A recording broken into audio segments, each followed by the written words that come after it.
We begin with the creation story, and each day God speaks into manifestation each day's creation.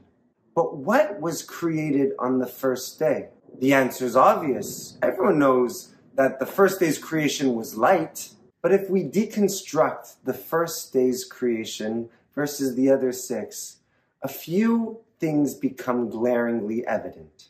None of the other days of creation begin with the same preamble, describing the tohu vavohu, the merachefet al pnei hamayim. In all the other days of creation, there is no backward-looking lens. We discuss what God creates and move forward within that. Second, we talk about the creation of light. But what does it mean that God created light when on the 4th day, the source of light, the stars and the heavenly bodies of the sky were created? What is light without its source? And finally, the word Bereshit itself has beguiled and perplexed the minds of Rabbanim for millennia.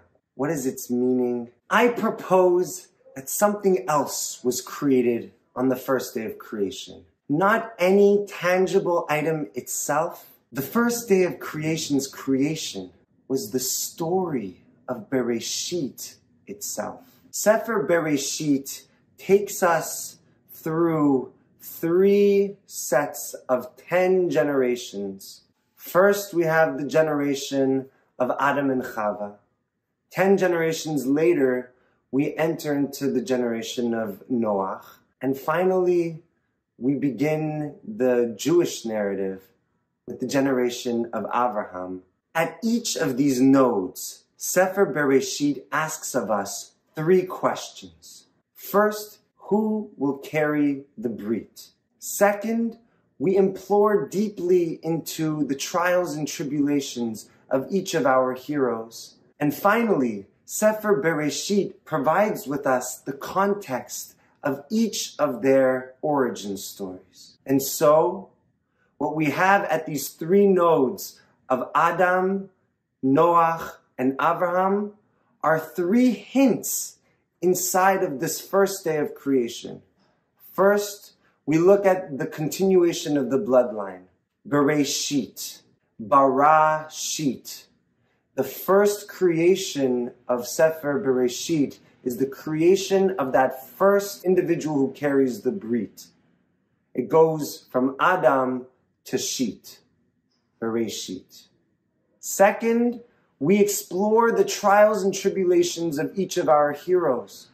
And so, the merachefet al pnei hamayim is an allusion to the struggle and difficulties that would arise in Noach's life. And finally, Vayomer Hashem yehi or, we enter into the origin story of Avraham, born in Ur Kasdim. This first day of creation sets the stage for the rest of creation, and in doing so, sets the stage for the rest of our lives. There was a predestiny at the beginning of creation, a chain reaction set off by God, and all that has manifested started at that one singularity and enters into our lives. We continue the story of Sefer Bereshit. We continue it by continuing the mission, by working through our own life struggles, and we continue it by remembering our origin stories.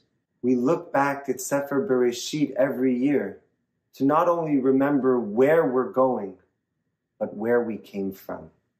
Shabbat Shalom.